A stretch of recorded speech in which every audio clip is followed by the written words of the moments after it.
దానికి అటువంటి స్వామివారిని కీర్తించింది గోదా తల్లి. అలా కీర్తించిన తరువాత తిన్నగా వచ్చింది. వటపత్ర సాయి వద్ద పువ్వులను అర్పణం చేసి అలా దిగులుగా కూర్చుంది. ఏమిటి గోదా అలా విచారంగా కూర్చున్నామని. ప్రేమించడమేమో నిన్ను ప్రేమించే ఐ లవ్ యూ ఏమో రంగనాథుడికి చెప్పేది. ఇదేమన్నా బాగుందా అమ్మాయి అన్నట్ట. నిన్నంటే ప్రేమించాను కానీ రంగనాథుడిని విడిచి నేను బ్రతకలేను, కాబట్టి రంగనాథుడు నాకు భర్తగా అయ్యేటట్టు చెయ్యి వేణుగోపాల. నీకు ఇష్టమైనటువంటి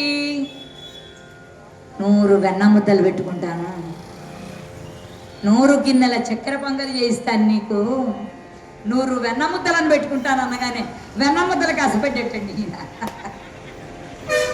వెన్న ముద్దలు అనగానే కరిగిపోయేటండి ఆయన వెన్నలాగా. తథాస్తు అయితే రంగనాథుడితో నీ పెళ్ళవుతుంది అన్నట్టండి ఆయన. ముక్కులు పెట్టేదిట, నీకు 100 ముద్దల వెన్న, అలాగే 100 గంగాళాల చక్కెర పొంగలి చేయిస్తా నా పెళ్లి కాగానే అని చెప్పిందిటండి ఆవిడ. ఈ కలియుగంలో నీ మొక్కు తీరుస్తా అందుకే ఆవిడ. అలా అన్న తర్వాత పొంగిపోయాట. ఓకే యాక్సెప్టెడ్ అని శుభలేఖ ఆయన అగ్రిమెంట్ ఇచ్చేసేట ఆయన. ఏమండి అంత అక్కడ రంగనాథ స్వామి శ్రీరంగంలో ఉన్న అర్చకుల కళ్ళలో కనిపించి, గోదాదేవి పెళ్లి కూతురుగా చెయ్యండి, మీరు వెళ్ళి బంగారు పల్లకిలో తీసుకురండి, అమ్మాయికి కాంకలవి కూడా ఇవ్వండి, అమ్మాయి నేను పెళ్లి చేసుకోబోతున్నాను, మన ఊరికి కోడలు కాబోతోంది శ్రీరంగ క్షేత్రానికి, అమ్మాయిని మీరు బంగారు పల్లకీలో వెళ్ళి తీసుకురండి అన్నారు. ఆ వార్త తెలిసిందండి మహారాజు గారికి, పాండ్యరాజు గారికి. మొత్తం విల్లుపుత్తూరంతా కూడా అలంకరించేశారు. ఈనాటికి కూడా మనం శ్రీ విల్లుపుత్తూరు పెడితే గోదామ్మవారు ఎక్కడ పుట్టారో ఆ స్థలం కనబడుతుంది, పువ్వుల మాలల కట్టినటువంటి ఆ పొదరిల్లు కనబడుతుంది మనకు. అక్కడ ఆ మధురమైన దృశ్యాలన్నీ మన సనాతన ధర్మానికి, మన పురాణాలకు, మన పౌరాణిక చరిత్రలకు అలవాలమండి. అవన్నీ కూడా వేల సంవత్సరాలతో ఉన్నటువంటి చరిత్ర మనది. అంత గొప్ప చరిత్ర. మన పాట దైవం, మన మాట దైవం, మన చదువు దైవం, మన ప్రవర్తన దైవం, మన భోజనం దైవం, మన మరణం కూడా దైవమే. ఇదే మన సనాతన ధర్మం.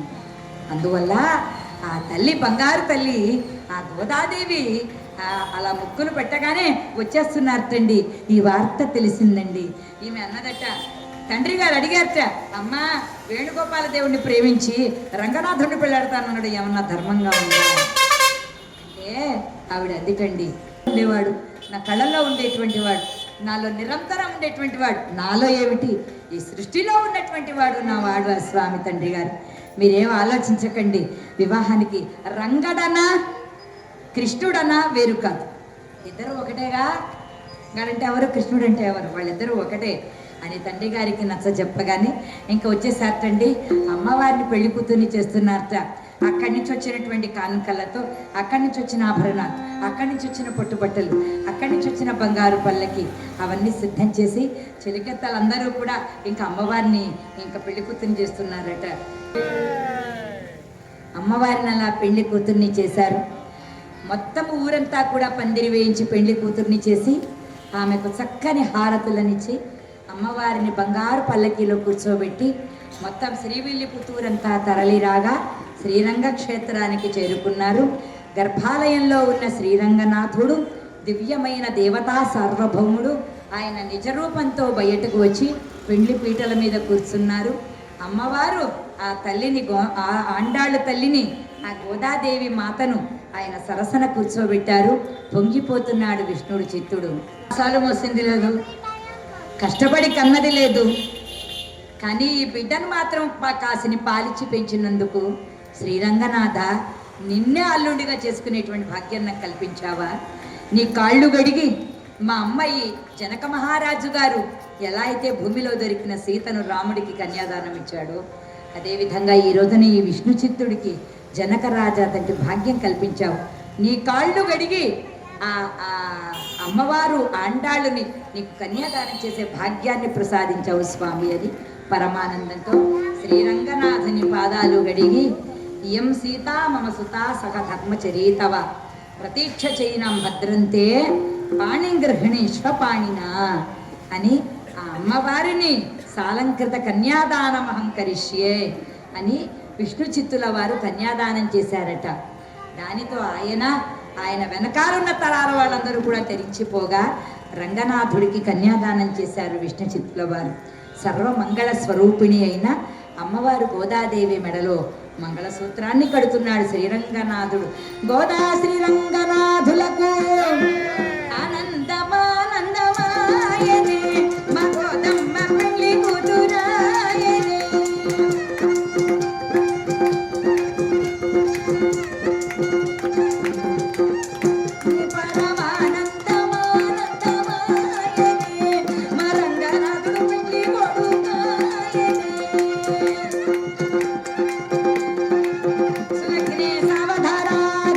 సుముహూర్తే సావధానాత్ లక్ష్మీనారాయణ ధ్యాన సావధానాత్ మాంగళ్య ధారణ ముహూర్త సుముహూర్తోస్తు.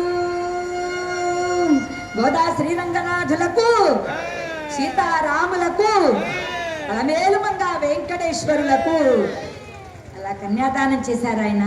సర్వమంగళ స్వరూపిణి అయిన గోదామ్మవారి మెడలో మంగళసూత్ర బంధనం చేశారండి శ్రీరంగనాథుల వారు. అలా అయిన తర్వాత మాలా కైంకర్యం చేయమన్నారు.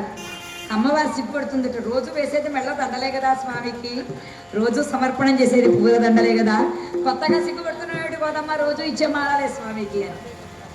అలా అనగానే అమ్మవారు వెళ్ళి స్వామివారి మెడలో దండ వేసిందిట. అప్పుడు స్వామివారిని అన్నట్టు, రంగనాథ గోదమ్మ మెడలో నువ్వు కూడా దండ వేయవయ్యా అన్నారట. అనగానే స్వామివారు లేచారట. గోదమ్మ నిలబడి ఉన్నది, చేత పూలమాలను ధరించి ఉన్నదమ్మ మెడలో.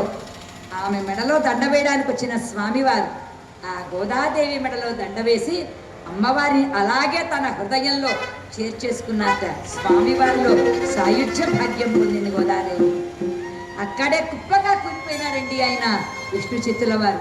ఎంత ఘోరం చేశావు రంగనాథ, నా బిడ్డను పెళ్లి చేసుకుంటామనుకున్నాను కానీ నా బిడ్డ అయిన గోదాదేవి అల్లారు ముద్దుగా పెంచుకున్న నా పాపను ఇలా నీలో ఐక్యం చేసుకుని నా కళ్ళకు కనిపించకుండా చేస్తావనుకోలేదు.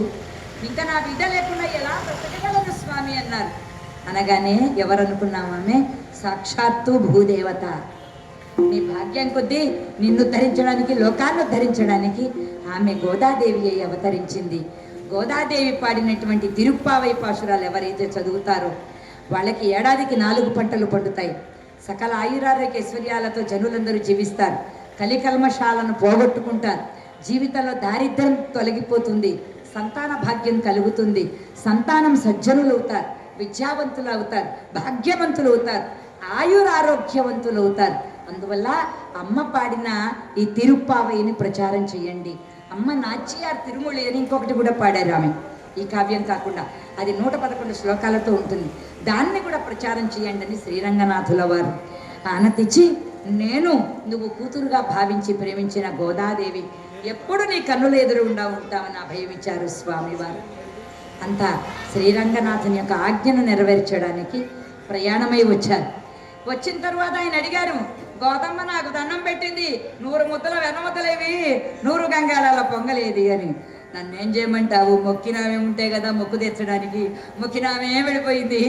ఇంకా మొక్కుకున్నటువంటి నీ మొక్కుని ఎవరు తీర్చాలి, ఇంకెవరు రావాలి, ఒక రామానుజుడు రావాలి. భగవద్ రామానుజాచార్యుల వారు వచ్చి గోదామ్మ వారు మొక్కినటువంటి 100 వెన్న ముద్దలను, 100 గంగాళాల చక్కెర పొంగలిని ఎవరు తీర్చారండి? లక్ష్మీనాథ సమారంభాం నాథయామున మధ్యమాం అస్మదాచార్య పర్యంతం వందే గురు పరంపరా. రామానుజాచార్య చరణం శరణం ప్రపద్యే.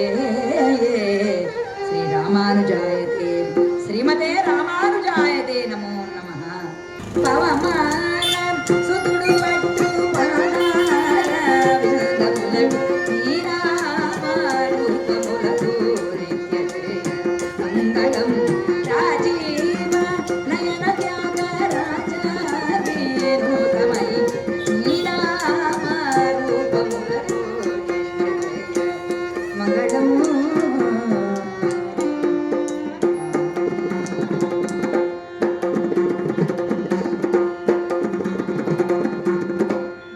కౌసలేంద్రాయ మహనీయ గుణాత్మని చక్రవర్తి తనూజాయ సార్వభౌమాయ మంగళం. గోదాదేవి హృనిలయాయ కావేరీ తీరవాసినే శ్రీరంగక్షేత్ర పురనాథాయ రంగనాథాయ మంగళం. ఏడుకొండలవాడ వెంకటరమణ గోవింద. ధన్యవాదాలు, ధన్యవాదాలు. ఓం నమో వెంకటేశాయ అండి. నా పేరు జయంతి సావిత్రి. నేను తిరుపతి నుంచి వచ్చాను. నేను ఈ హరికథా రంగంలో 50 సంవత్సరాలుగా ఉన్నాను. అంటే 76 నుంచి. నేను శ్రీ సర్వరాయ హరికథా గురుకులం కపిలేశ్వరపురం తూర్పుగోదావరి జిల్లాలో నేర్చుకున్నాను. రామాయణ భారత భాగవతాలు నేను నేర్చుకున్నాను. తర్వాత all India radio top grade artist ని, టీవీ ఆర్టిస్ట్ ని. తరువాత దగ్గర నేను 20,000 ప్రోగ్రాముల దాకా నేను చేస్తున్నాను 51 సంవత్సరాల్లో. తిరుమల తిరుపతి దేవస్థానంలో అన్నమాచార్య ప్రాజెక్ట్ లో 30 సంవత్సరాల పాటు హరికథ పర్మనెంట్ ఉద్యోగినిగా పనిచేసి నేను రిటైర్ అయ్యాను. నేను దేశ విదేశాల్లో కూడా అమెరికా, లండన్, మలేషియా అలాంటి చోట్ల కూడా చాలా సంవత్సరాలు పర్యటించి మన సనాతన ధర్మాన్ని, మన పురాణాలని, మన ఆధ్యాత్మిక చింతనను, అనేకమైనటువంటి పురాణ కథల్లో ఉండే భాగవతోత్తముల యొక్క చరిత్రలు, రామాయణ భారత భాగవతాది, తరువాత అవతార పురుషులైనటువంటి శంకరాచార్యుల వారు, పరమాచార్యుల వారు, రామానుజాచార్యుల వారు మొదలైన వారి కథలు వాగ్గేయకారుల చేతులన్నీ కూడా నేను గానం చేశానండి. తరువాత హరికథాగానం అనేటువంటిది మన సనాతన ధర్మాన్ని ఈ రోజు మనం ఎక్కువగా చర్చించుకుంటున్నాం. అది సుమారు కొన్ని 100 సంవత్సరాలుగా నడుపుతూ ఉన్నటువంటి వారు, మన ధర్మాన్ని నిలబెడుతున్నటువంటి వారిలో హరిదాసుల యొక్క పాత్ర చాలా ప్రముఖమైంది. దానికి మూలకారకులు హరికథా పితామహులైన శ్రీమద్ అజ్జాడ ఆదిభట్ట నారాయణదాస్ గారు. ఈ నెలలోనే వారి యొక్క వర్ధంతి కూడా ఉన్నదన్నమాట. రేపు పుష్య బహుళ పంచమి నాడు వారి యొక్క ఆదిభట్ట నారాయణదాస్ గారి యొక్క వర్ధంతి జరగబోతుంది. ఆ సందర్భంగా గుడివాడలో హరికథా పందిరి అనే విశేషమైనటువంటి ధనుర్మాస సందర్భంగా 81 సంవత్సరాలు పూర్తి చేసుకుని జయప్రదంగా వందలాది మంది హరిదాసులు గానం చేసిన ఈ పవిత్రమైన వేదిక మీద గానం చేయడం నా పూర్వజన్మాల యొక్క సుకృతంగా తెలియజేస్తూ, ఈనాటి రామ మందిరంలో, శ్రీ సీతారామ మందిరంలో జరిగే ధనుర్మాస ఉత్సవాలలో శ్రీ కార్యకర్తలైనటువంటి వారు 81 సంవత్సరాలుగా ఈ ధనుర్మాస ఉత్సవాలను జరిపిస్తున్న శ్రీ రామచంద్రరావు గారని, శ్రీ రాంబాబు గారికి మరియు శ్రీ దుర్గా రమేష్ గారికి, ఈనాటి కథాగానంలో వాయిద్యాలపైన సహకరించిన మా శ్రీ దక్షిణామూర్తి గారు విజయవాడ వారు, మరియు ప్రధామిరం శ్రీ సుబ్బారావు గారు, వీరందరికీ కూడా నా హృదయపూర్వకమైన ధన్యవాదాలు తెలియజేస్తూ, మీ టీవీ ఛానల్ ద్వారా ఈ రోజున ఈ భగవత్ ప్రశస్తినంతటినీ కూడా తెలియజేయడం, ఈ అవకాశం నాకు ఇచ్చిన life secret 69 Shri YouTube channel వారికి చాలా కృతజ్ఞతలు, ధన్యవాదాలు తెలియజేసుకుంటున్నా. నా ఫోన్ నంబర్ 9515089525 అండి. నమస్కారం. ఓం నమో వెంకటేశాయ.